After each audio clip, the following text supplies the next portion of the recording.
Squibb presents the finest in motion picture entertainment, Academy Award.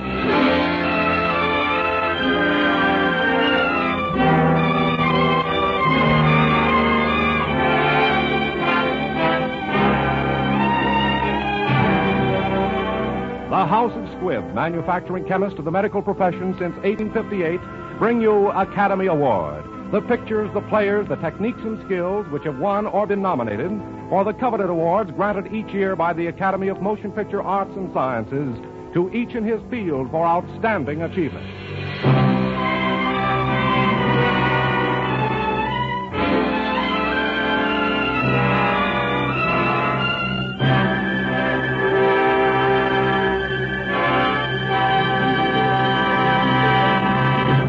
Each week, Squibb on the Air brings you only the finest performances. Squibb in your home brings you only the finest medicinal products, pure, effective, reliable. Squibb, a name you can trust. Tonight's picture is the story of Louis Pasteur. Tonight's star is the distinguished motion picture actor, Mr. Paul Muni. The story of Louis Pasteur was written for radio by Frank Wilson with an original musical score composed and conducted by Leith Stevens. And our producer-director is D. Engelbach.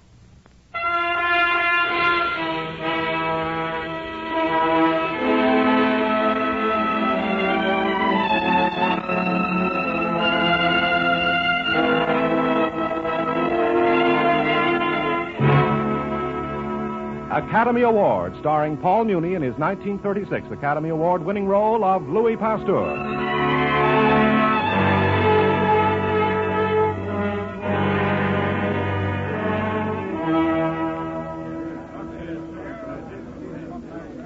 Come, Pasteur. Tell us precisely what you mean. Your Majesty, the hospitals of Paris are pest houses. There's scarcely a doctor in the city who's not carrying death on his hands and instruments. So? And what does the learned court physician, Dr. Charbonnet, think of that? I think, Your Majesty, that Monsieur Pasteur must blame his microbes. You see, he possesses a private menagerie of invisible beasts. Exactly. Dr. Charbonnet could see them for himself if he took the trouble to use his microscope. He would watch them multiply into murderous millions. They breed in filth. They must start from the gutters in Paris tonight and by tomorrow claim some mother from this very court. Preposterous. You, Charbonnet, treated a court servant today. She died tonight, a victim of your bigotry. Moreover, the unclean midwife who attended her will attend your next more illustrious patient and may bring death to the Countess Gabrielle de Villefort. Stop! I forbid any more. You have gone too far, Monsieur Pasteur. The Countess Gabrielle de Villefort is Her Majesty's sister. Your Majesty, I speak only in warning. Pasteur, is it not true that you're practicing medicine of a kind when it is known that you're only a chemist? And is it not true that you are the author of a pamphlet that has caused the death of a famous physician? I'm not practicing medicine, Dr. Rossignol. I'm trying to put a stop to the negligence of those who do.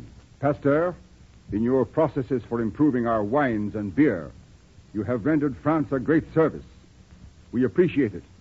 In the future, you will confine yourself to that field, to your pasteurizations. It is my wish. No, it is my command. Now, Monsieur Pasteur, have you anything to say?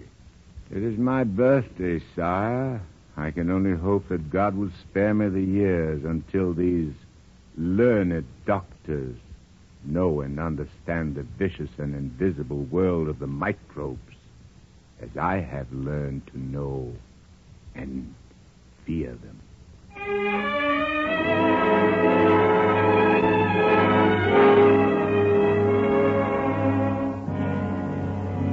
Your Majesty, the Countess de Villefort. Yes, Dr. Charbonnet. Your Majesty, she is dead. My sister. My sister. It is the hand of God, Your Majesty. But, monsieur, if Pasteur had been here... Pasteur, Your Majesty, is not a doctor. Even so, monsieur, I did not agree with the Emperor. I believed in Pasteur. And had he not been banished, he might have saved my sister.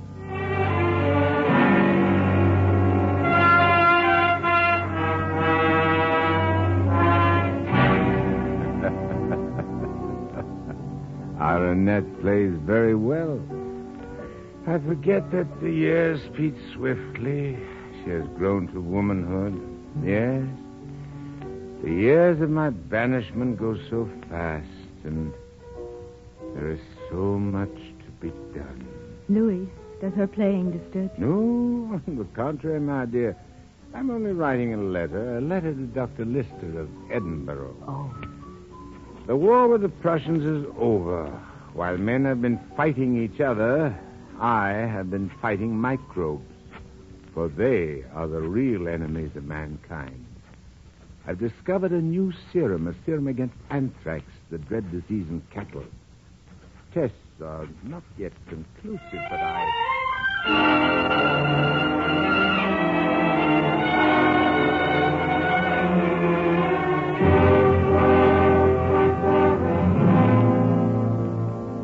In addition to forfeiting Alsace-Lorraine, we have to pay an immediate indemnity of 5 billion francs.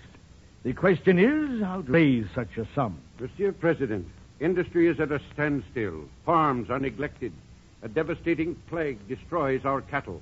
Efforts to raise money have failed everywhere except in one small province, Arbois. But if Arbois can pay, why not the others? For some reason, their cattle haven't been affected by this plague, this disease the doctors call anthrax. Then what is the reason?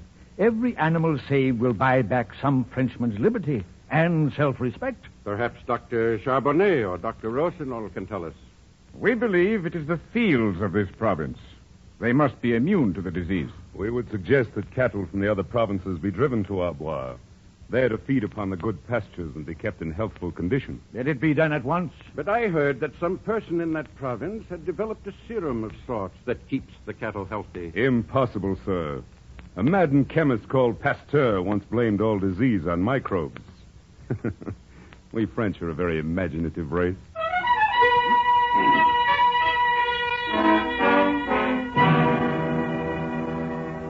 Monsieur, this animal is immune. how many days since we injected with the serum? 6 days. 6 days. And 4 days, according to the records here, that you injected with the anthrax germs. Our serum works. Monsieur, have you read the paper from Paris? No, I have no time for newspapers, Rule. It says the government has heard that the cattle of Arbois are immune to anthrax, and they recommend that all cattle be shipped here. Nonsense. A journalist's pipe dream. Who would be so idiotic as to do that?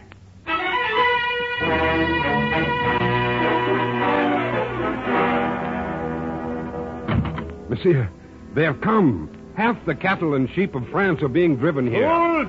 Idiots! Every inch of this ground is contaminated. It is only my vaccine which has kept our cattle healthy.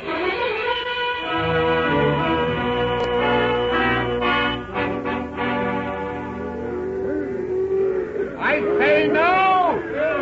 No, you son! Turn back, turn about! Drive these cattle away from this field. It is death. Death, I tell you! Please stand aside, monsieur. These cattle have been ordered here by the government. Please, Monsieur Pasteur. They will not listen to you. There is nothing more we can do. Do? There is something we can do. I shall appeal to the Academy of Medicine.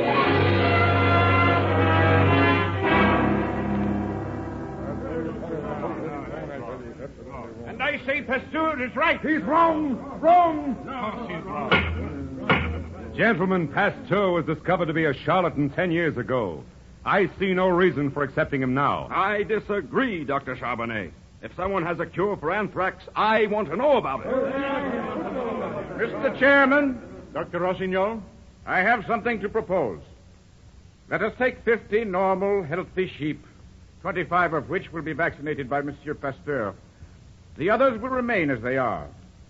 I shall then infect all 50 sheep with anthrax by injecting them with the dark, poisonous blood of diseased sheep. And I defy any man or any vaccine to save one of them. Bravo! Bravo! He wouldn't dare. I know the man. Doctor, can you answer for Monsieur Pasteur? Why, I hardly know what to say, gentlemen. Pasteur has gone. He is not here. It's just as well. He wouldn't dare accept. Gentlemen, I am Pasteur. I accept challenge?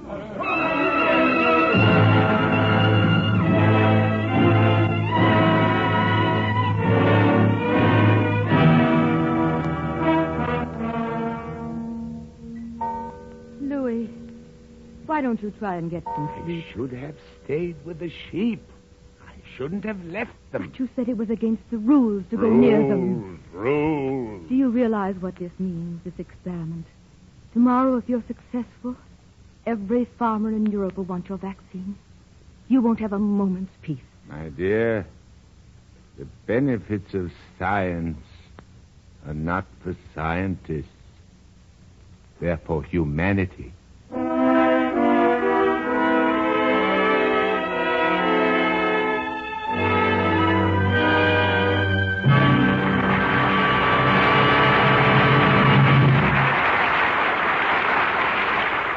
Before continuing with the second part of Paul Muni's Academy Award-winning performance of the story of Louis Pasteur, I'd like to tell you about an exciting evening I had last week.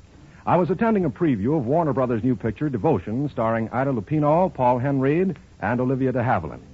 With the crowd milling around and the photographers jockeying for position, the commotion was terrific. Hold it, please, Miss Lupino. Can I get one more? Thank you. You're a lucky guy having these pretty girls smile at you all the time. That's my business, making them smile. Well, you know, it's my business, too. After all, there's nothing like Squibb Dental Cream for bringing out an attractive smile. Smiles don't have to be coaxed when your mouth feels pleasantly wide awake, cool, clean, and fresh. And that's just how your mouth does feel when you use Squibb Dental Cream.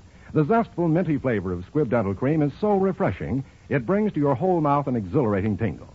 And getting back to smiles, pure Squibb Dental Cream really helps you to keep all that natural brilliance you prize so highly. It helps to bring out all the sparkling beauty any smile can have. For the active ingredient of Squibb Dental Cream is one of the safest, softest, yet most effective polishing agents known to dental science. And no wonder you're so enthusiastic. Oh, but look, I've got to take 3 more pictures. Okay, good luck. And you're sure to have it if your subjects use safe, pure, pleasant Squibb Dental Cream. You can see the difference. Yes, you can taste, feel, and see the refreshing difference when you use Squibb Dental Cream. Taste, feel, and see the refreshing difference.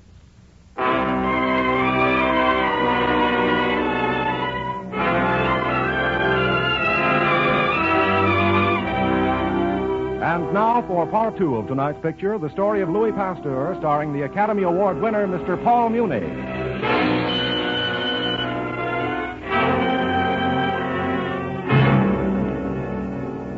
Hardly had a sleepless night ended when dawn found me rushing to the field where the sheep were penned, and as I rushed, I saw a country Punch and Judy show playing its puppets to the crowd. When I could get through to the sheep, the sight which first greeted me made my heart sink. Louis, what is the matter? My sheep, dead, every one. Oh. I failed. But are you sure? Perhaps these are the sheep of Monsieur Rossignol. No, I counted these. I counted his. They're dead, too. I don't understand. Come, let's get away from the crowd before they discover me. I'll not stand being laughed at. Louis, wait. No, I'll not wait. Louis, turn around. Look. The dead walk. One of your sheep has risen. Now another. My dear, they were only tired. Not dead, but asleep. Asleep? Thank God. Monsieur Pasteur, I congratulate you. You have done an amazing thing. Your sheep live. Mine are dead. I don't need more proof than that I've been a fool. Your hand, monsieur. Thank you. Oh, have you met Dr. Lister of Edinburgh? Imagine, the great Lister coming all the way to see you. We meet at last, sir, and I fancy myself a promise today.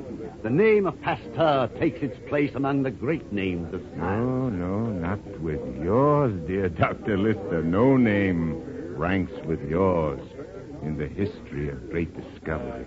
Let history judge that, sir. History is being made right here in this field. This crowd has come here. Let them be aware of it. Ladies and gentlemen, may I have your attention? And you, Dr. Charbonnet, I imagine at last you've found yourself a convert to Pasteurism? No, Lister, I don't. I do not regard these carnival performances as conclusive. What the effects will be upon the future of creative medicine. It marks a definite turning point in the world of science. Why are they laughing, my dear Pasteur? Why not? Look at the crowd. Its back is to us. They cheer the happy conclusion of the Punch and Judy show. Charbonnet is quite right. They haven't even heard what Rossignol is saying. Pasteur, my friend, they don't understand. Yes, they understand. But science, of course, cannot compete with the Punch and Judy show.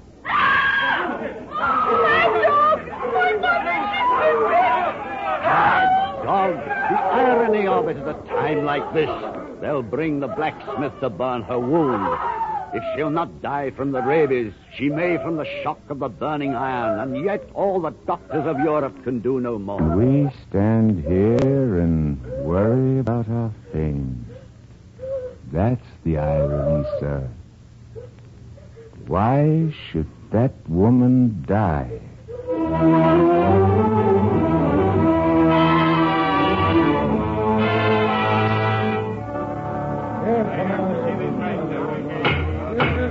Gentlemen, must we continue to allow the prattle of a mad theorist to undo the work of centuries and make a laughing stock of the entire medical profession? You have all read this article. Mr. President, I have seen Pasteur produce rabies in healthy animals by injecting them with a fluid taken from the mouth of a mad dog. Have you seen its germs? Not yet, no. Of course you haven't. There is no such thing. Pasteur imposes upon the public with his hallucinations. What about his vaccine for anthrax? That is no theory, that is a fact. It not only elected him to this academy, it saved our farmers enough money to pay for the entire war. Gentlemen, I am a Russian. My country sent me to investigate Pasteur's efforts. His fame is known to our peasants who for centuries have been preyed upon by rabid wolves. If Pasteur is unwilling to come to us, I say let us go to Pasteur. Yes, we will go and expose once and for all this quack, this impostor.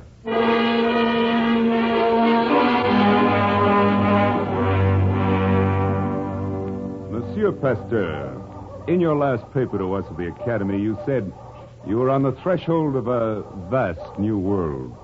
Might we inquire if you've crossed that threshold? Good question, Charbonnet. After all, Pasteur, the Academy has come to you. Gentlemen, science takes a step, then another, then it stops and reflects before taking a third. A mother takes a nursing child, puts him down.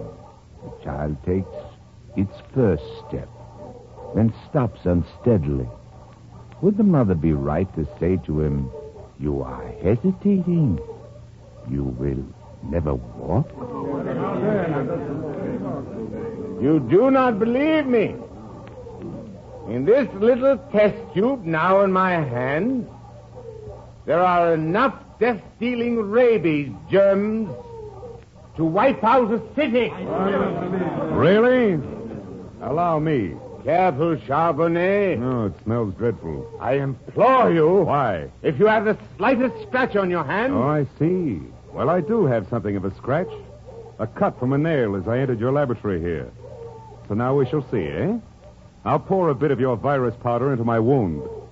There now. All I want is to have you predict the hour of my death.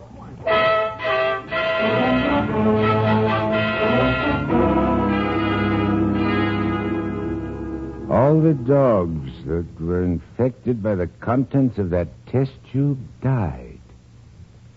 Except Charbonnet. It's been a month since he's been infected. I just don't understand. But maybe that tube you had was left to stand too long. Eh? Stand too long? Wait. Perhaps. Who? Yes, monsieur? How old was that dried tissue when Charbonnet rubbed it into his wound? 14 days. 14. Suppose we started with an old virus that's no longer deadly.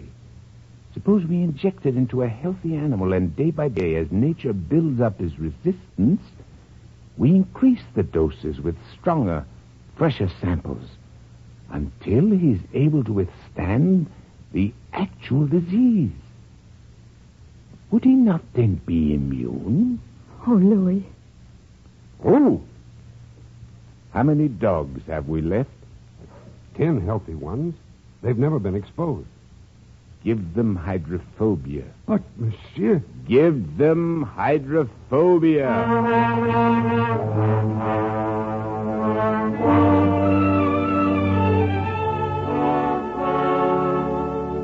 Louis, a doctor to see you. For me?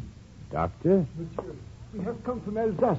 This little boy was bitten. I've done all I could, but that isn't very much. But you can help him. Well, how long has it been? 11 days. The dog was rabid. I made the test. Take the boy and put him to bed. You will save him. Don't misunderstand me. My treatment has saved dogs. 10 of them. But I haven't the faintest notion what effect it would have upon a human being. If I failed. It put me in prison, Louis. Perhaps the guillotine.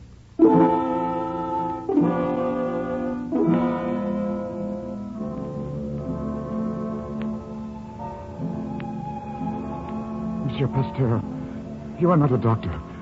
You cannot expect support from the medical profession. I implore you to attempt nothing irregular. Yes, I know. The boy will die anyway. It is worth trying. Anything. Human life is at stake. Yet, they would crucify me if I failed. Oh, monsieur, I beg of you, save my boy. My boy. Should I do it? Should I?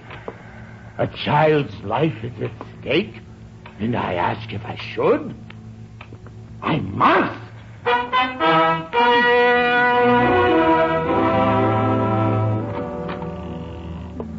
Louis, what are you doing? Louis, you'll go to jail. To the guillotine. Don't talk. He's asleep.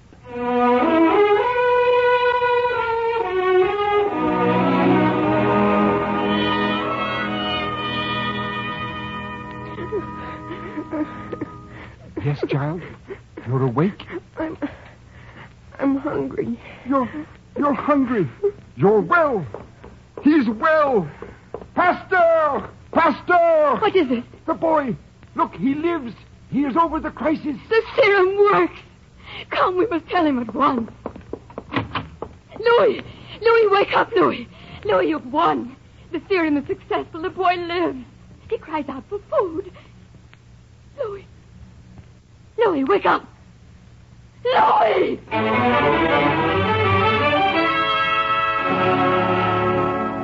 Dr. Charbonnet, you must come at once. My husband has been stricken. Me?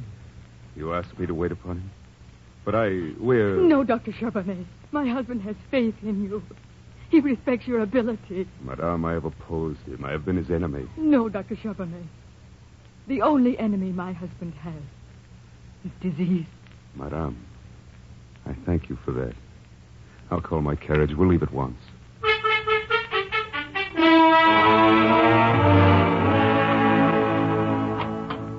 Louis? Louis, are you awake? My side. I can feel nothing. You've been unconscious. The master boy. I've got to get up and see him. No, Louis, no. Yesterday they dressed him and took him home. He is entirely well. Good. The doctor is here. Please, come in, doctor. Well, Pasteur, how are you feeling? Charbonnet? What does it mean? It means that I'm your physician. That you must remain quiet for a few days. Charbonnet? I appreciate this. Oh, it's not for you to appreciate me. It's for me to join the legion of those who appreciate you and your genius. Ah, monsieur, you've triumphed again. I have come to treat a patient who has been my teacher.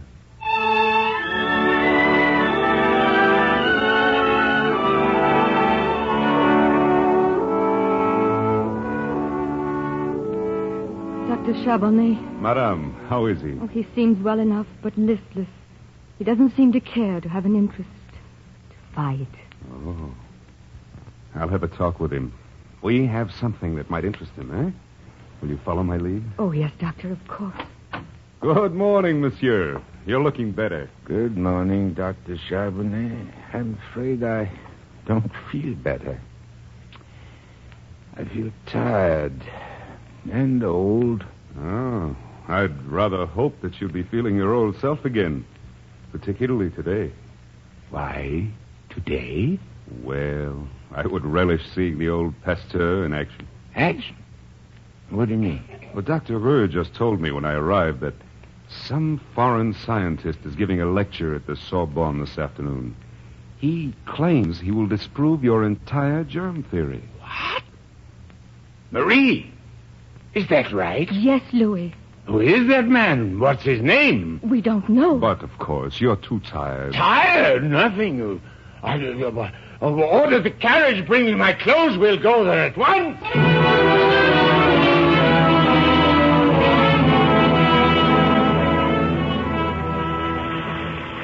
You're just in time. They've arranged for you to sit on the platform. Courage, my dear. I'll be listening. Whom are they applauding? It's Dr. Lister of Scotland. Lister? Lister to speak against me? This way, sir. They're waiting for you. President of France is here, and Lister, you? Monsieur Pasteur, we greet you in the name of humanity. Monsieur, mankind is waiting. Charbonnet. They'll all come. Look up, my friend. Look up into the gallery. The medical students, the youth to pay you homage. I have no words as to express. You